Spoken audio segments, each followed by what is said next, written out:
树先，树亦不离乎道。若执其树，而忘其道，是知小而失大矣。无论何事，必归于道，方成其大。若居于一计一义，是小道也，非君子所求。故道在能大，而事在不失于道。亚圣讲述，二义道兼体用，统神行者也。先天卦象，可用以示道之真体，而明神天之德，成神明之功。后天卦象，可用以示道之大用，而明人物之深，成谓誉之德。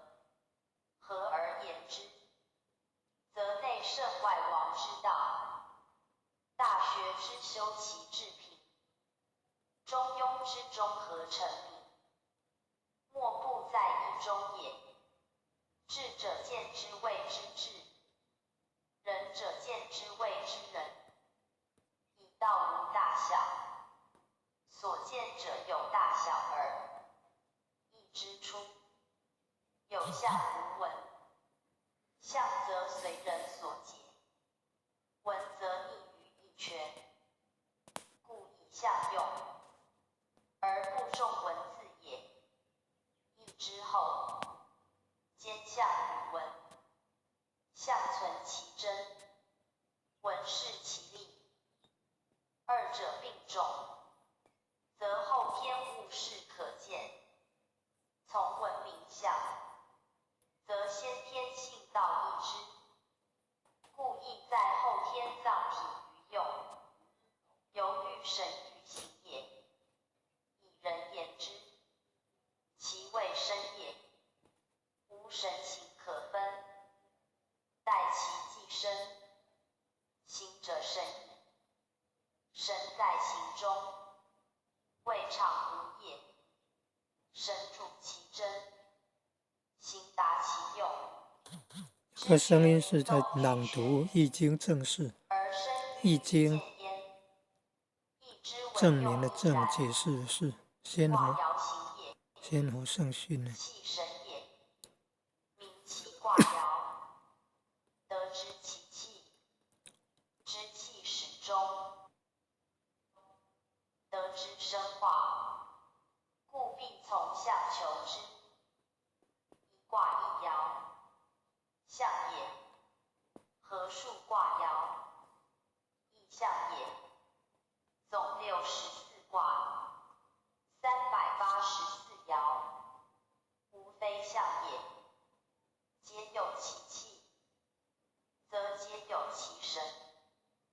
故一义有一义之序，序之义者，象之义；象之义者，气之义；气之义者，神之义；神之义者，用之义；用之义者，生于化也，消于息也，往于复也，去与来也，变与不变，静动也，生与无生，成败也，吉凶毁令之事也，从逆反侧之道也，上下中实之行也，大小分合之情也，而皆归于阴阳，变于五行，存于二气，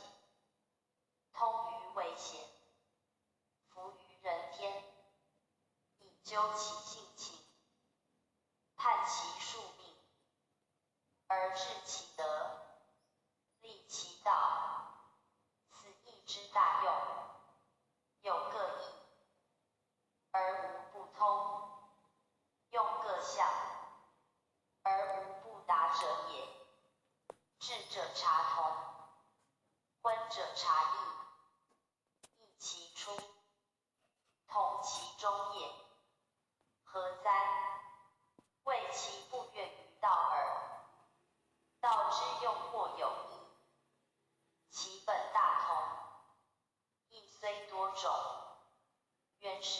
中，则归于一。义者道也，故曰义以道阴阳。言由阴阳而归于道，二者为一，此则义之真用也。夫子以周易为本，而余各亦略采其一二，列之于传。